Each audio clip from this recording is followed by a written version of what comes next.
Hi guys! So, lumabas ako. Sobrang saya ko kasi. Nakita ko ng native na mustasa. Ayan. So, gagawin natin dito ngayon. Gagawa tayo ng ensalada. So, ito, nalinis ko na siya. Nakailang banlaw na din. Kasi, pag nandito kayo sa UAE, ilang banlaw kaya kayo. Kasi may mga babuhangin siyang mga pino. Sobrang pino. So, kailangan nyo siyang hugasan ng mabuti. So, yan. Nakita ko to. Paglabas ko. So, ang gagawin natin ngayon, gagawa tayo ng ensalada. Natutunan ko tong recipe na to sa tatay ko. Sa kanya ko siya nakita to eh. Yung gumagawa siya ng ganito. Yung, hindi pa nga ganitong native eh. Yun lang talagang musasang totoo. Yung malalaki totoo. Bakit fake ba ito karon? Ayun. So ito, gagawin natin. Sobrang simple lang. Pwede rin siyang gawing, sabi na tayo kasi appetizer. Tapos pinapartner lang siya sa mga pritong isda, pritong karne, ganun. So, easy lang. Ang una lang natin gagawin, babalawan natin. So yan, nalinis ko na siya. So lalagyan natin siya sa bowl. Kinamay ko na malinis siya ng micro. Wala kang pakay kasi ako din naman nakakain ito. Puno tayo. Patulis dito. So ito, akala nyo madami siya, pero pagka natapos na yung proseso, ito magugulat kayo, huh? Yun na pala yun. So ito, lalagyan natin siya ng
babalawan lang natin siya hanggang sa mawala yung lasa ng salt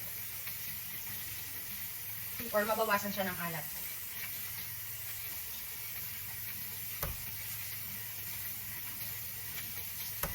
Okay. So yan, binalawan ko na siya. Ito siya, isang pukul lang siya.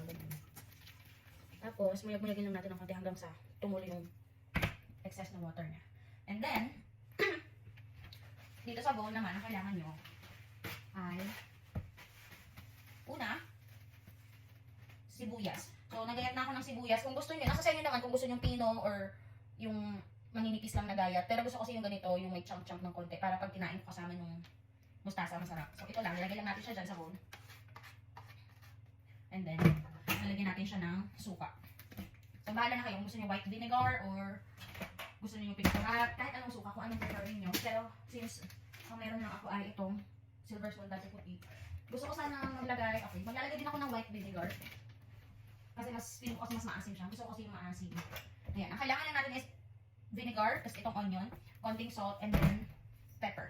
Okay, wala na akong pepper. So yan, dito na yung sibuyas, ilalagay natin yung vinegar. Kailangan din pala natin ng konting sugar. Lagyan natin itong vinegar dito. Asin lang. Yung vinegar, yung ano lang, enough lang para mababad yung dami ng mustasa natin. Lagyan ko ng konting white vinegar para mas maasim. Asin. now, nilagyan ko ng sibuyas at saka suka. Lagyan na natin siya ng salt. Since, tikman natin. Since wala na yung lasa ng salt na ginamit natin sa pagbababad kanina, ito naman titimplahan natin. Ayan. And pepper.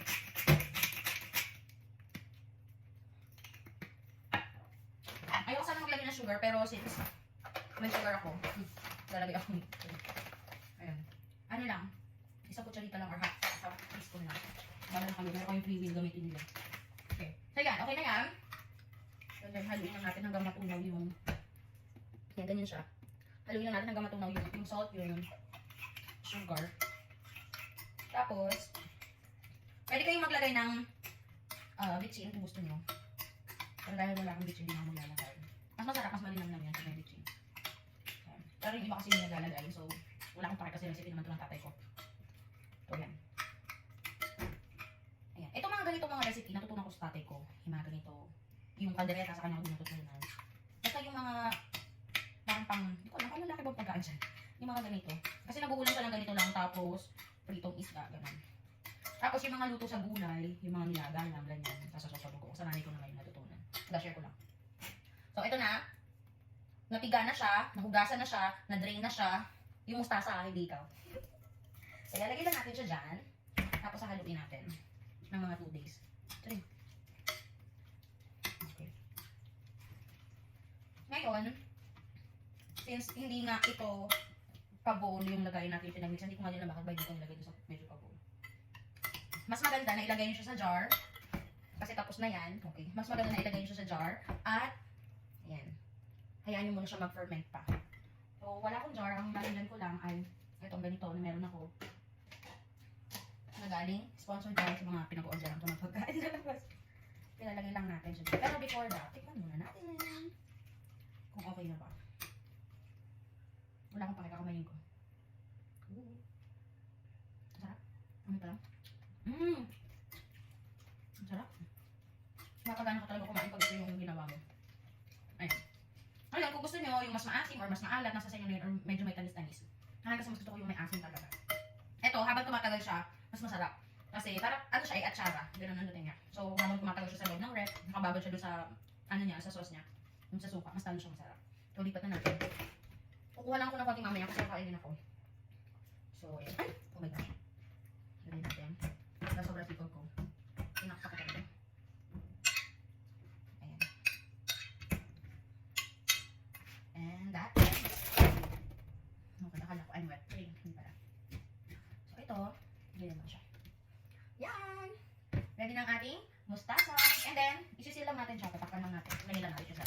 So, kuha na lang ako mamaya pagkakain na ako. So, that's it. That's our vlog for today. Bye, guys!